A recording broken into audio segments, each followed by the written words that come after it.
سورۃ الفاتحہ سے تفسیر بڑی زیادہ ہے، کوشش کروں گی کہ مختصر بتاؤں، لیکن اگر نہ بھی مختصر بتاؤں میری ایک بات ذہن میں رکھ لیں، میرا اس دفعہ یہ نیت ہے کہ میں نے قرآن پاک مکمل طریقے سے پڑھنا ہے، چاہے مجھے 3 مہینے میں ایک ہی قرآن کیوں نہ پڑھنا پڑے، میں نے پڑھنا پورا ہے، چاہے مجھے جو ہے وہ 3 مہینے لگے، 1 مہینہ لگے یا 2 مہینے لگے، تفسیر میں نے پوری بتانی ہے کیونکہ بعد میں آپ لوگ ٹائم نہیں دیتے ہیں، اس لیے میں نے جو ہے سورۃ الفاتحہ سے آج میں شروع کر رہی ہوں۔ دعا کریں ہمارا قرآن پاک مہینے میں مکمل ہو، اگر نہ ہوا تو اگلے مہینے یہی قرآن پاک ہم لے کے چلیں گے۔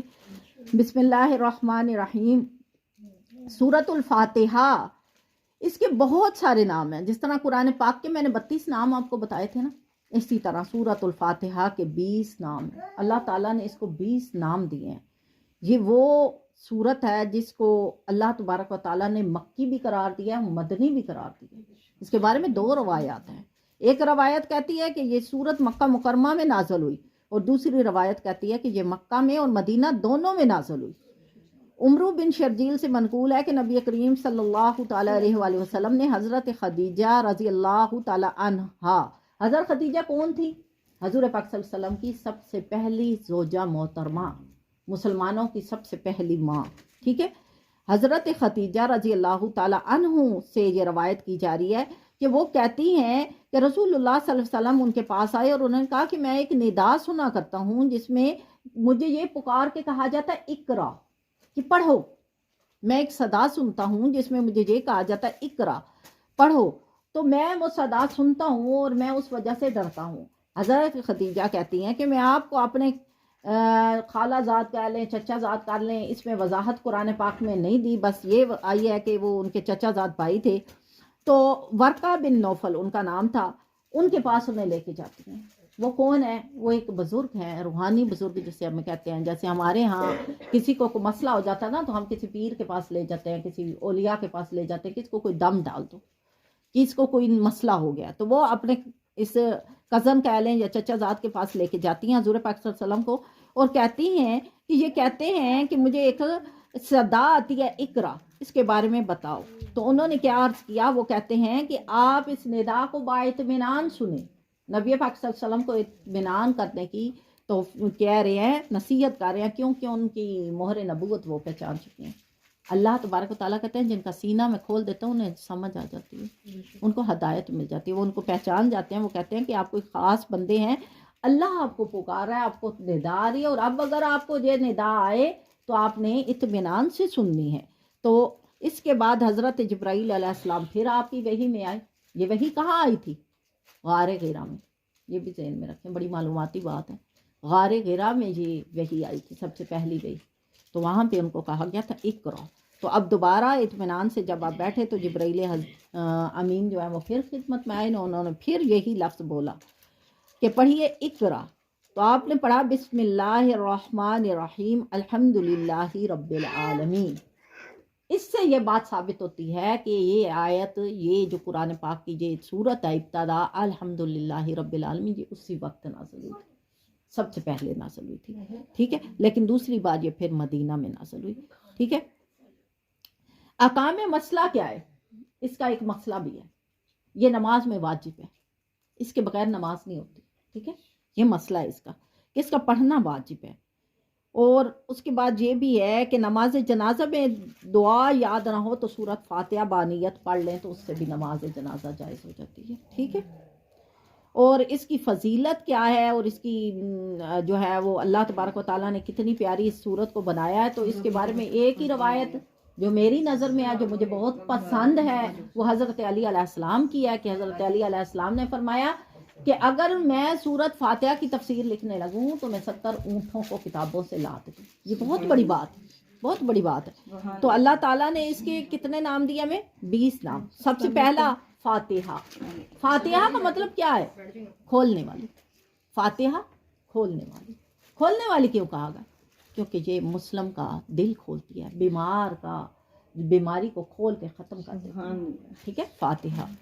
پھر اس کو کہا گیا فاتحۃ الکتاب، کتاب کی فاتحہ کرنے والی، کتاب کو کھولنے والی، قرآن اس سے کھولا جاتا ہے، شروع ہوتا ہے نا قرآن پاک، تو قرآن کو کھولنے والی۔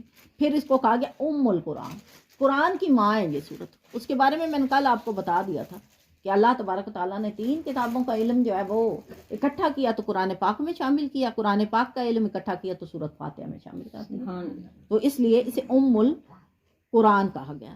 سورۃ کنز، کنز عربی زبان میں کہتے ہیں خزانے، جس کے پاس خزانہ، کیا بتایا تھا میں نے آپ کو کہ خزانہ ہو تعلیم کا، علم کا، تو وہ سب سے زیادہ امیر ہے، اسی لیے اس سورت کو کنز کہا گیا۔ یہ بہت بڑا خزانہ ہے، جس کو اس کی تفسیر سمجھ آ گئی، جس کو اس کی بات سمجھ آ گئی، جو قرآن ہمیں سمجھا رہا ہے وہ سمجھ آ گئی، اس نے ایک خزانہ پا لیا۔ اس سورت کو کہا گیا خزانہ۔ اور جب کوئی کسی سے بہت زیادہ پیار کرتا ہے نا تو اسے قیمتی چیز دیتا ہے۔ کسی سے محبت ہوتی ہے تو کیا کرتے ہیں ہم لوگ؟ سب سے قیمتی تحفہ دیتے ہیں نا۔ تو اللہ تبارک و تعالیٰ اپنے نبی سے محبت کرتے تھے، اس لیے انہیں سورت فاتحہ دی گئی، انہیں سورت فاتحہ دی گئی، سب سے قیمتی خزانہ، اس لیے اس کو کنز کہا گیا۔ اور اس کو کہا گیا کافیہ، یعنی یہ تمہارے لیے کافی ہے، اگر تم اس کو سمجھ کے پڑھ لو، اگر اس کی تفسیر کو جان لو، اگر تم اس کے فضائل کو جان لو تو یہ تمہارے ہر معاملے میں تمہارے لیے کافی ہے۔ اتنی پیاری صورت ہے۔ اللہ تعالیٰ کہتے ہیں کہ یہ شافیہ ہے، اس کے پڑھنے سے شفا ملتی ہے، کافیہ ہے، یہ کافی ہو جاتی ہے۔ پھر اس کے بعد وافیہ ہے، سبع مثانی اس کو کہا گیا ہے۔ سبع مثانی کس کو کہا گیا؟ 7 آیات کو۔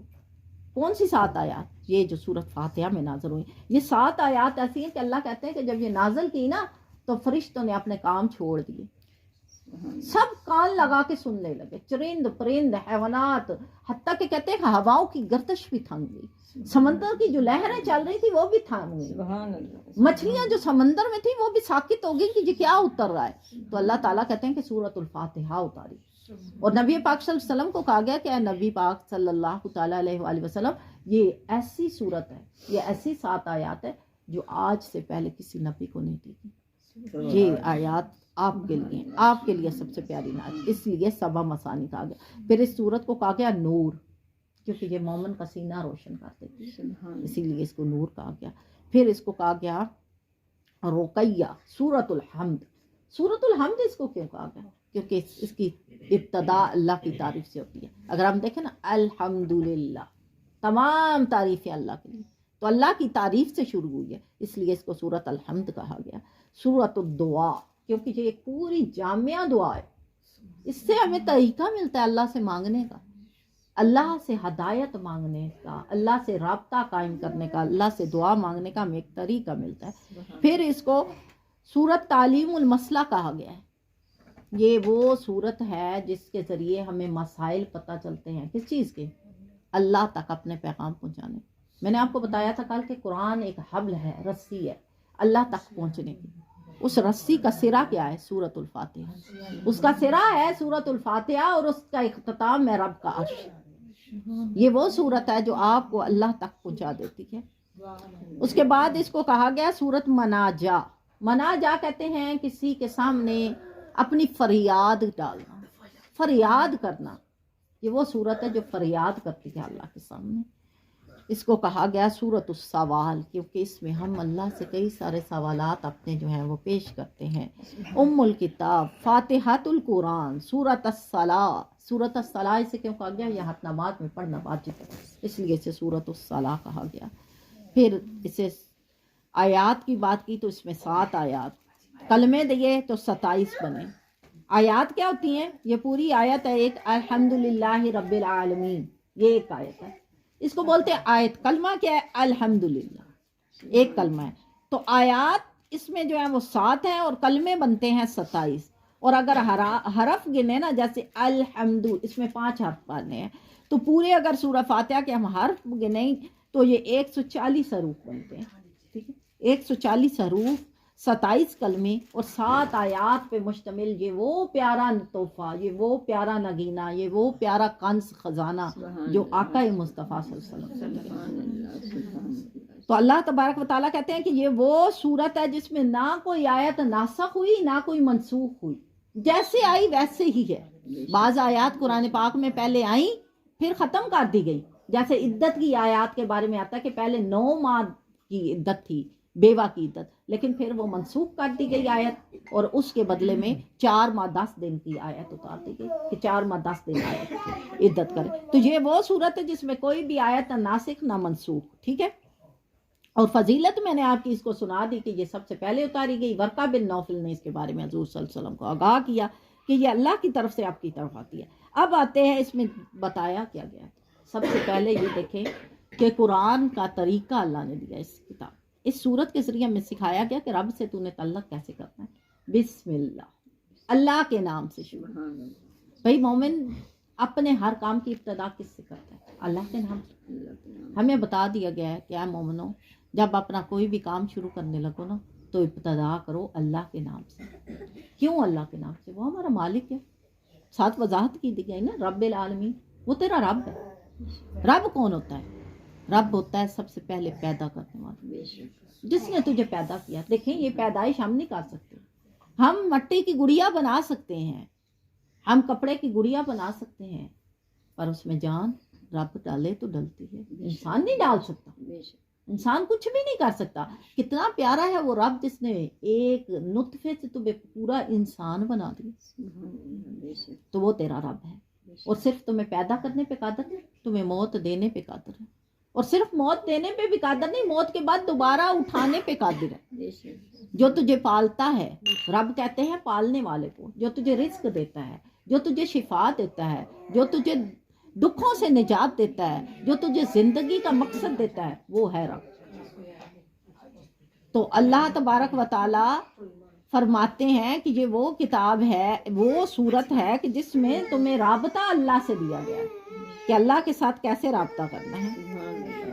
پھر اللہ تبارک و تعالیٰ کہتے ہیں الرحمن الرحیم. اور بندو اپنے رب کی مہربانی کو اس صورت میں پڑھو. الرحمن، وہ کتنا مہربان ہے. اس کی سب سے بڑی مہربانی، اس نے تمہیں انسان بنا دیا.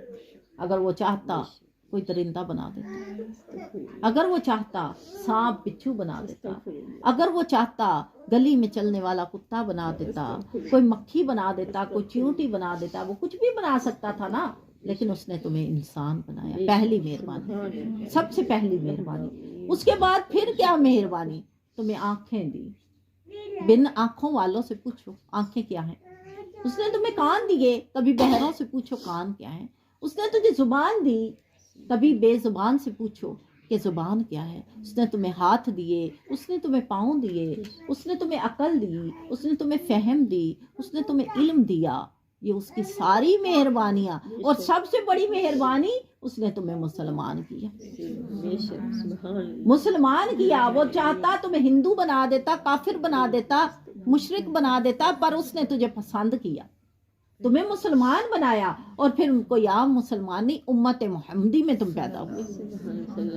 امت محمدی میں تم پیدا ہوئے. اور پھر اس سے بڑا انعام یہ کہ اللہ تبارک و تعالیٰ نے تمہاری شہادت ان تمام نبیوں کے اوپر رکھی جو تم سے پہلے آئے. جو تم سے پہلے آئے ان سے تمہارے بارے میں نہیں پوچھا جائے گا، بلکہ تم سے ان پہلے آنے والوں کے بارے میں پوچھا جائے گا کہ دو گواہی یہ حق پہ تھے کہ نہیں تھے. تو اتنا بڑا انعام یہ اللہ تعالیٰ کی بہت بڑی مہربانی ہے. اب جب مہربانی کرتا ہے کوئی، دنیا کی کیا ریت ہے، جب کوئی مہربانی کرتا ہے ہم کیا کرتے ہیں اس کے ساتھ؟ بدلے میں بہت بڑی مہربانی کرتے ہیں. سیانے کہتے ہیں، لوگوں میں بات مشہور ہے، جی نو جی ہوندی ہے. جی نو جی ہوندی ہے. کوئی ساڈے نال چنگا ہوئے تے اسی بھی اودے نال چنگے ہوں. تو رب کتنا مہربان ہے. میں نے آپ کو اس کی مہربانیاں بتائیں، ابھی تو تھوڑی سی بتائی.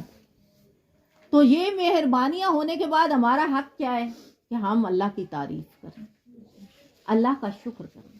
تو حمد کا مطلب تعریف اور حمد کا مطلب شکر. الحمدللہ ہم کہتے ہیں جب ہم پیٹ بھر کے کھاتے ہیں، ہم کہتے ہیں الحمدللہ، شکر ہے تیرا مالک. اور جب ہم اللہ تعالیٰ کی کسی نعمت کی طرف دیکھتے ہیں تو الحمدللہ کہتے ہیں، تو اس کا مطلب ہوتا ہے کہ سب تعریفیں میرے رب کی. کسی حسین کو دیکھتے ہیں تو کیا کہتے ہیں کہ اللہ کتنا حسین ہے جس نے اس حسین کو بنایا. تو جب کوئی مہربانی کرتا ہے نا تو اس کا شکر ادا کرتے ہیں. اور شکر سکھا رہی ہے ابتدا میں، بندیا تیری ابتدا ہی ایسی ہے کہ تجھے شکر کرنا ہے، شکر کرنا ہے اپنے رب کا.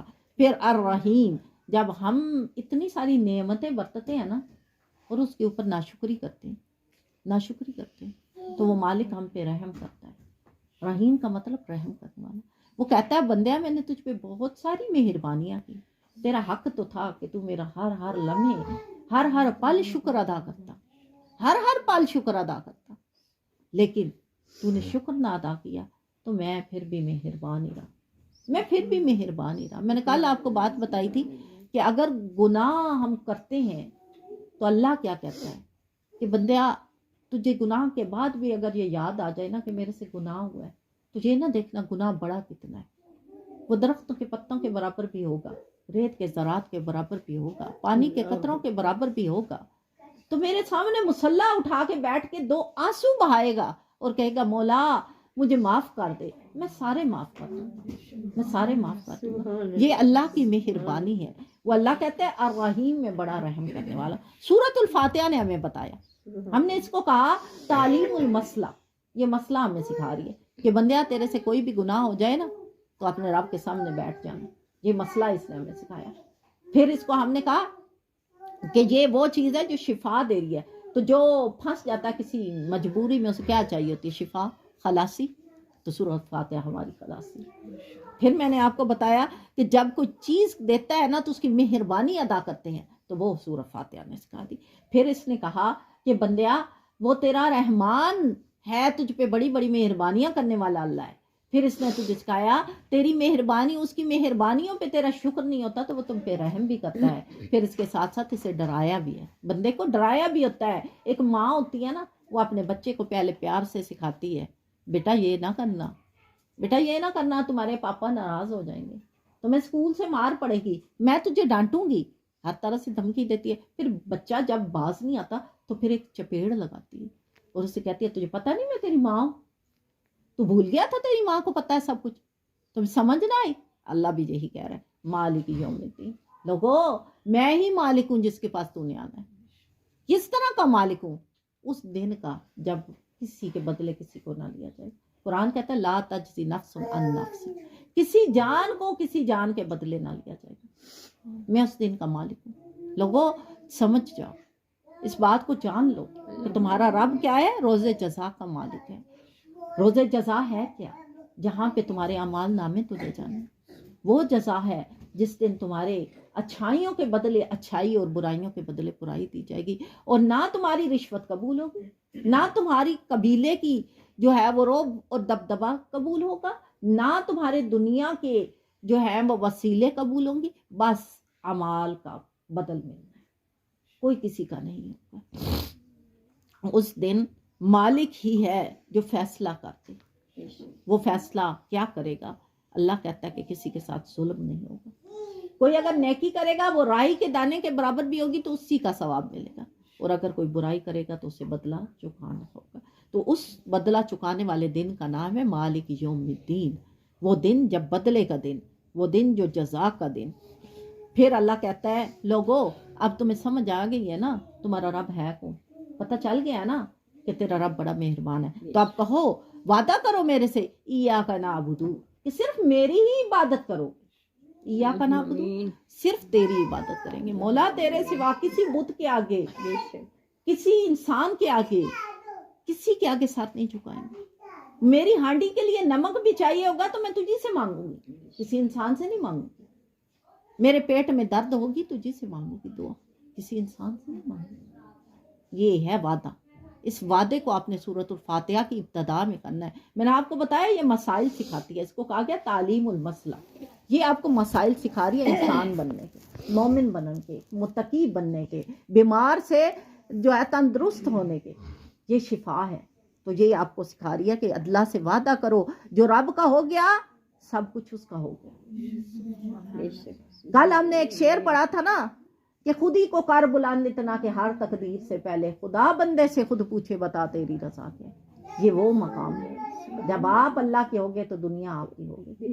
تو اللہ تعالیٰ کہتے ہیں, کبھی دیکھا ہے, یہ ایک بات بھی بتا دوں, کبھی دیکھا ہے کہ کوئی اللہ والا ہو, سچا ہو, اسے رب سے عشق ہو, اور وہ وزیر اعظم کے پاس گیا ہو کوئی مسئلہ لے کے؟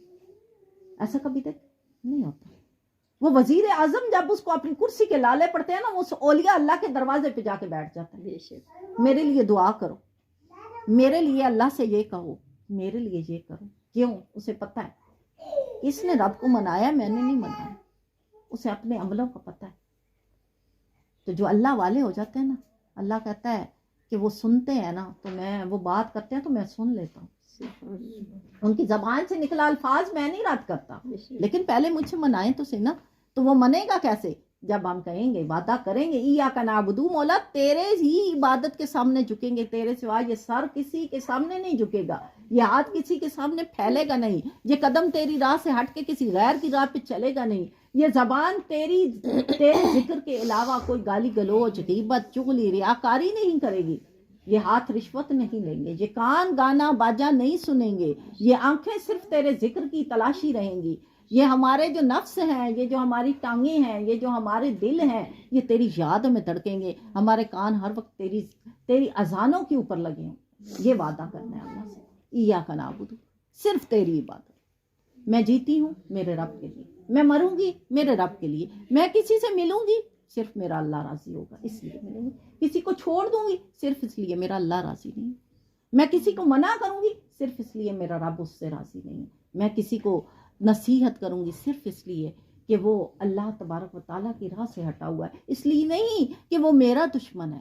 حضرت علی علیہ السلام کسی موقع کے اوپر تھے تو ایک کافر جو اللہ کا سخت ترین دشمن تھا ان کی تلوار کے نیچے آ گیا، وہ اس کی گردن اتارنے ہی والے تھے کہ اس نے ان کے منہ کے اوپر تھوک دیا، اس کافر نے حضرت علی علیہ السلام کے منہ کے اوپر تھوک دیا، حضرت علی علیہ السلام نے اس کی گردن سے تلوار ہٹا لی اور پیچھے ہٹ گیا، وہ کہنے لگا تو چاہتا تو میری گردن اتار دیتا، میں تو تیری تلوار کے نیچے تھا، تو تم نے اٹھا لی تلوار۔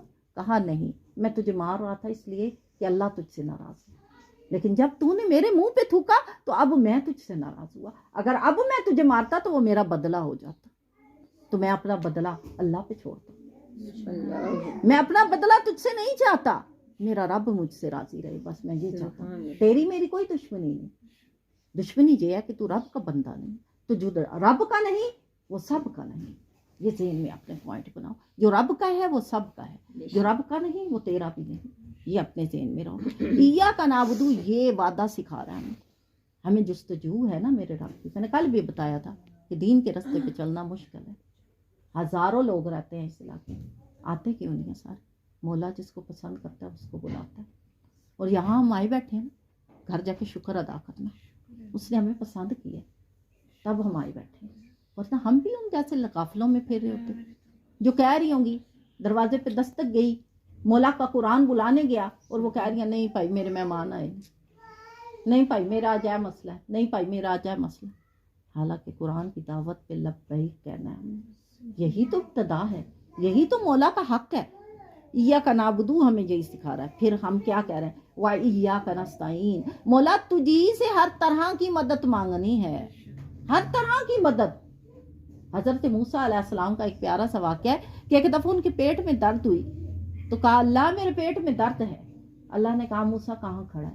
کہا درخت کے نیچے، کہا اس کا پتا توڑ اور کھا لے، جب پتا توڑا کھایا تو شفا ہو گئی، پتا توڑا کھائی شفا ہو گئی، کچھ دنوں کے بعد پھر پیٹ میں درد ہو گئی، دوڑے اس درخت کی طرف گئے، پتا توڑا کھایا شفا نہیں ہوئی، پیٹ کا درد تیز ہو گیا، پیٹ کا درد اور تیز ہو گیا، پریشان ہو گیا کہ کل پرسوں جب درد ہوا تھا اس پتے نے شفا دی تھی، آج کیوں شفا نہیں دے رہا؟ اللہ سے جو ہے وہ عرض کی یا اللہ اس درخت نے کل شفا دی تھی آج نہیں دی، کہا موسیٰ ہر چیز میرے حکم کی تابع ہے، سبحان اللہ، ہر چیز میرے حکم کی تابع ہے، کل اس پتے کو حکم ہوا تھا تجھے شفا دے، بے شک آج تو کیا سمجھا کہ میرے حکم کے بغیر تجھے شفا دے دے؟ اللہ اکبر، تو نے مجھے نہیں پکارا، اس پتے کی طرف دوڑ گیا، مجھے پکارتے تو پتا شفا دیتا نا۔ آج ہمارا بھی یہی حال ہے، لوگوں کے آگے ہاتھ پھیلاتے ہیں اور رب سے دوستی ختم کی ہوئی ہے، اسی لیے تو ہر گھر میں نا اتفاقی ہے، ہر گھر میں جھگڑے ہیں، ہر گھر میں لڑائی ہے، لوگوں کے پیچھے میرا فلانا کام ہے آج میں فلانے پاسے جانا، درس نہیں سن سکتی بھائی، حالانکہ سارے کام تو بنتے ہیں اس کلام سے، جس نے اس کو سیکھ لیا سب کچھ سیکھ لیا۔ پھر اللہ کہتا ہے تمہیں دعا مانگنے کا سلیقہ بھی یہی صورت سکھا رہی ہے، دعا مانگنے کا سلیقہ یہی صورت سکھا رہی ہے، میں نے آپ کو بتایا نا کہ یہ صورت دعا ہے، پکار ہے، پکارنے کا نام ہوتا ہے، اللہ کو پکارنے کا نام ہوتا ہے دعا۔ تو یہ کیا کہتی ہے اہدنا الصراط المستقیم، اے لوگو دعا مانگو کہ رب تمہیں سیدھے رستے کا مسافر کرے، اللہم آمین، مسافر تو ہم سب ہیں، یہ جو دنیا میں ہم پھر رہے ہیں ہم سب مسافر ہیں، ہم میں سے کوئی بھی ایسا نہیں ہے کہ جو مسافر نہ ہو، ہم سب مسافر ہیں، لیکن سیدھے رستے کا جو مسافر ہے نا وہ کامیاب ہے۔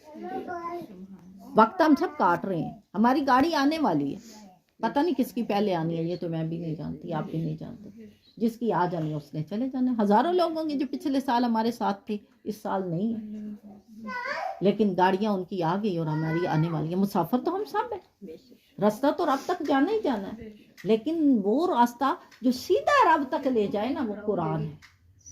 سیدھا راستہ جو اللہ تک ملا دے وہ راستہ قرآن ہے۔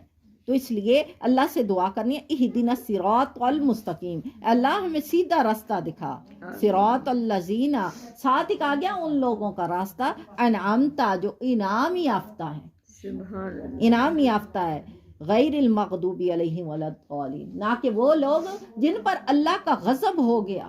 وہ جن پہ غضب ہو گیا کتنے ہی بد نصیب لوگ ہیں، استغفر اللہ، کتنے ہی بے وقوف لوگ ہیں جو دنیا کے دھوکے میں اپنے آپ کو یہ سمجھ رہے ہیں ہم کامیاب ہیں۔ کئی لوگوں کو میں نے دیکھا ہے محل بنا کے اترا رہے ہوتے ہیں، ہم بڑے کامیاب ہیں۔ غریب کو جو ہے وہ پاؤں کے نیچے کچل کے سمجھ لیتے ہیں ہم بڑے کامیاب ہیں، دنیا کی کرسیوں پہ بیٹھ کے سمجھ لیتے ہیں ہم بڑے کامیاب ہیں۔ استغفر اللہ، کامیاب نہیں، حقیقت میں وہ سب سے زیادہ گمراہ ہیں۔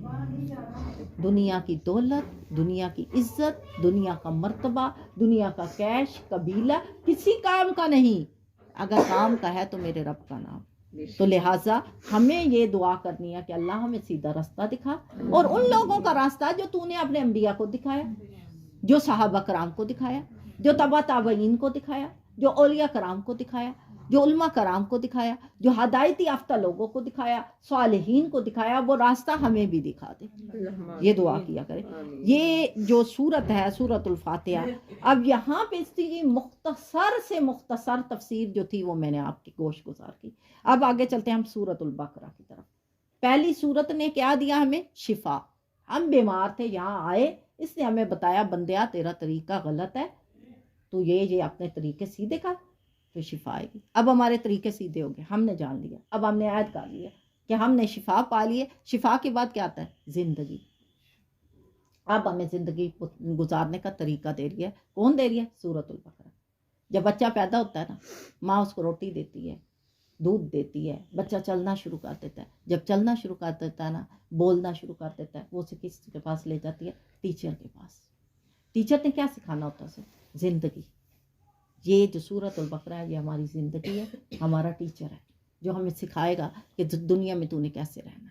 سورت البقرہ، سب سے پہلے اس کا نام، اس کو کیوں بکرا کہا گیا؟ کیونکہ اس میں ایک گائے کا ذکر ہے، ٹھیک ہے، اور وہ گائے کا ذکر بڑا ہی خوبصورت ہے، جب ہم آئیں گے اس کے اوپر تو بیان کریں گے۔ بنی اسرائیل کی گائے، ٹھیک ہے، اس گائے کے ٹائٹل پہ اس کو بکرا کہا گیا۔ یہ سورت مدینہ میں نازل کی گئی، کیونکہ آپ کو پتا ہے کہ مکہ کے بعد جب لوگ مدینہ آئے، مکہ وہ دور تھا جہاں پر دین ابھی پھیل رہا تھا۔ حضور پاک صلی اللہ علیہ وسلم مشرکین مکہ سے، منافقین مکہ سے تنگ آ کر اللہ کے حکم پر جب مدینہ آئے تو اب ضرورت تھی کہ دین کے کچھ احکام نازل کیے جائیں جس کے مطابق زندگی گزارنے کا نام اللہ کی ہدایت ہو۔ اس ہدایت کو بانٹنے کے لیے اللہ نے ایک سورت نازل فرمائی، اور اس سورت کا نام ہے سورت البقرہ۔